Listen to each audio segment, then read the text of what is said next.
I want to talk to you about overwintering the absolutely magnificent Tree Dahlia, Dahlia imperialis. Now, I'm aware that Lorna doesn't agree with me. She doesn't really like me growing these plants. She doesn't find them attractive at all. But you know what? We're allowed to disagree. Anyway, it's not a particularly difficult plant to grow, but you don't see it growing very often, mostly because of these overwintering issues. But let's be honest with you, if you check out the Royal Horticultural Society's table of hardiness, you will find that this is considered to be a half-hardy plant, which means it should be able to tolerate temperatures down to between 1 and -5 degrees Celsius. But there are some issues with it, and we will get onto it. Let me show you. I've got two growing straight here. Can I just say, a lot of the problems come because this is a plant that is native to the tropical and subtropical regions of Central and Southern America. So what we need to do is mimic that a wee bit. And if you get that right, everything else is very easy. I will just say, I leave mine outside every single year. There's no lifting and bringing them in, but you will have to if you live a bit further north. So let's get into it. What are these mistakes? What can you do? You avoid to do it. Avoid to do it. So this is my first one, which has well and truly been hit by the frost, which means the plant has now gone into dormancy, so I can do what I want to do with this now. Look at these absolutely stunning, long, really thick, quite robust stems here. Brilliant plant. And this is my second specimen, which is really annoying because it keeps putting out these side shoots. Because of that, it's stunting its growth. Now, in the wild, you can expect these to get to a height of approximately 10 meters tall. So it has a really pronounced bamboo kind of look to it. Really, really architectural. I do like these, but this one gets on my nerves. I'm forever trying to stop it from sending these side shoots out, but really it's a bit of a losing battle. So I don't like this one as much as the other one. But to be fair, because it's a lot shorter, that does mean that when it does come into flower, I'll actually be able to see them. But to be honest with you, every time this does pretend to flower, immediately get hard frost, doesn't really grow through. You can improve that flowering on it by growing it underneath a high canopy. I've seen it done quite successfully, grown under eucalyptus, so you get that protection with those first frosts. But here I haven't got one. I've got that apple tree, but even that didn't protect that big one from its flowers. All of them, it did bud, completely ruined with the first frost. Look at that, it's so close to coming to flower, but we've got hard frost tomorrow night, so again, another year, no opening flowers. Now, you might struggle to find these plants in the shops. You will be able to buy them as bare root, pre-packed plants in the spring online. You're not really going to see this in a garden centre, but they are available and they're not too expensive. And the first mistake to avoid is as soon as you start planting it, you will need to provide specific growing conditions for this plant. Otherwise, you're going to struggle overwintering it if you're just going to leave it outside all year. You are going to need to provide a well-drained, free-draining, warm soil. So you can't put it in heavy clays, you can't put it in ground that is prone to become waterlogged. It does need to be nice, sandy soil.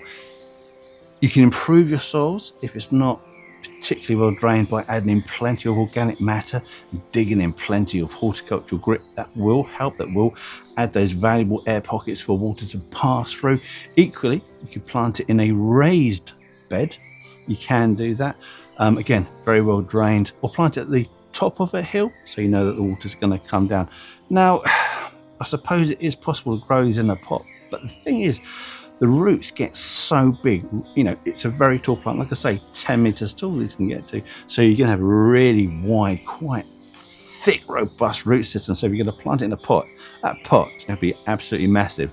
But if you do and you can accommodate that, then again, when you plant it up, whatever compost you use, just make sure it's well drained. If you need to, you can add vermiculite, you can add perlite, you can add horticultural grit or grit sand, or whatever you need to do to make sure that root ball is well drained. Now, if you are growing in a pot, that means it's going to be open to air temperatures, which are going to be a lot colder than the soil temperatures. So if you're growing in a pot, you must be able to move that to a sheltered, frost-free position come the winter. Otherwise, you've just wasted your time.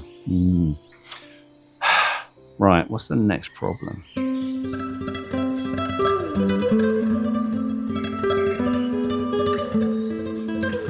Mistake number 2 is to do with mulching. Now, if you're growing this in a part of the country where you are happy that temperatures are not going to go below -5 degrees Celsius, then you will probably be absolutely fine leaving it in position and doing nothing at all.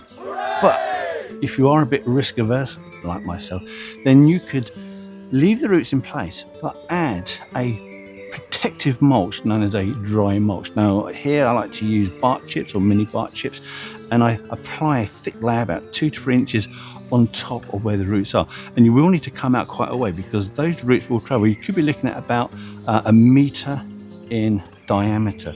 So if temperatures are at risk of getting lower, like they have done here, we have had temperatures down to below -7 degrees Celsius. That's pretty cold. But you put down a thick mulch, you've got plenty of air pockets within that mulch. That acts as a good insulation and prevents the ground penetrating frost from reaching the tubers, because if those tubers do get frozen, they will turn to mush. It destroys the plant, very difficult. So if you're overwintering in position and it's not going to be too cold, don't forget to put down your dry mulch.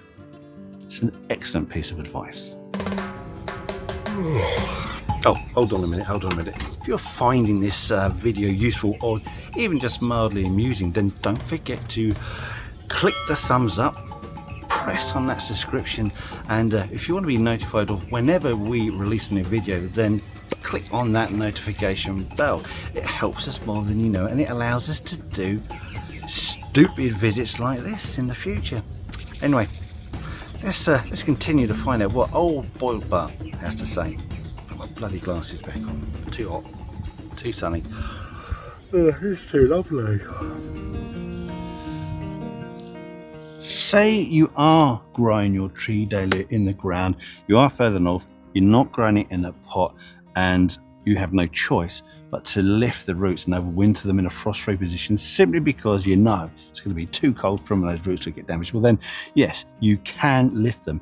But like I say, be aware you're going to need to dig around quite widely to lift that root mass, because like I say, it's very wide, up to about 1 meter, so it's a big job doing this. And also you don't want to be damaging the roots, because every time you snap a bit off, you have an open wound that can then be an infection point for fungal infections. So there are a number of things you need to do when you're lifting these roots. Firstly, you want to wash off all the old soil, and that prevents, hopefully, any infection from soil-borne pathogens and fungal spores. That does that. Secondly, these stems, they are hollow. In fact, in Mexico, they use these stems to transport water like guttering pipes. So very clever, those guys. But that does mean that when you cut it, you may well find there's a lot of water in your hollow stems. So before you overwinter it, you want to turn those roots upside down so water can drain out of those old stems. That's really important, because you don't wet damage stems, because again, infection points will encourage fungal infections. So there you go, clean off all the soil, allow it to dry, store it upside down for a while again to allow water to come out of those old stems. It's really important to do those 2 things. Mistake number 4, once you've dried these roots, you're now going to package them in some way.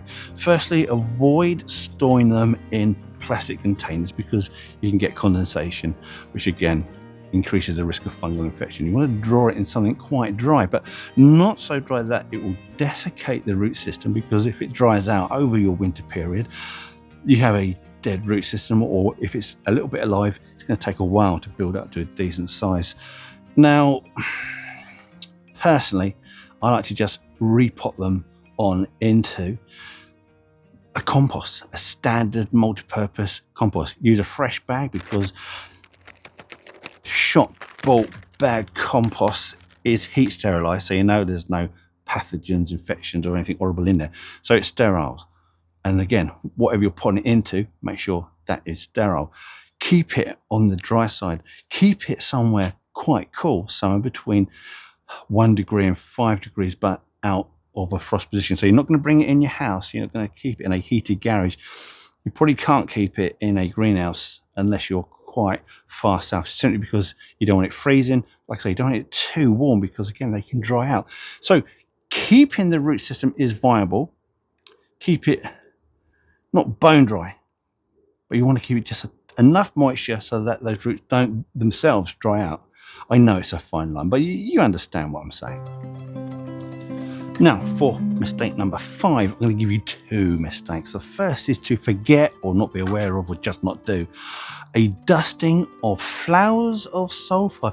You may have never heard of flowers of sulfur, and I don't blame you, because some of the best ways that we used to manage our plants for overwintering that we used to do 100 or so years ago, we've entirely forgotten. That information has not been passed on.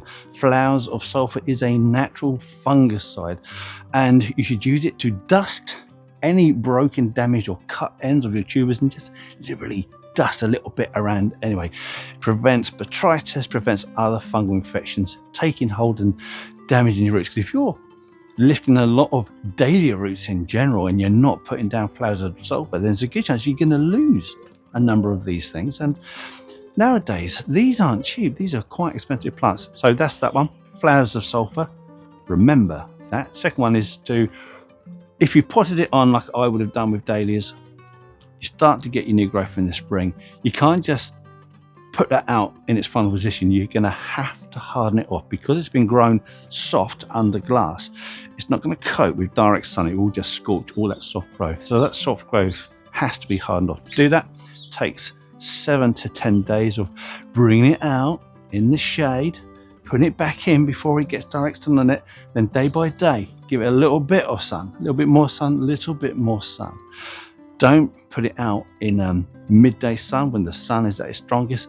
Only give it a little sun in the morning and in the evening at the end of the day. And so build it up over that time period, so by day 7, 10, whatever, it's in full sun. You can plant it straight out. Otherwise, you've spent all that time overwintering it and you just scorched off all the growth. It's got to have another go. So you've wasted your time with it there. Anyway, have you got any other great tips that we should be applying to overwintering our tree dahlias? We'd be really interested to hear from you, especially any of you guys who are growing these in the Americas. Anyway, thanks for watching. We'll see you in the next video.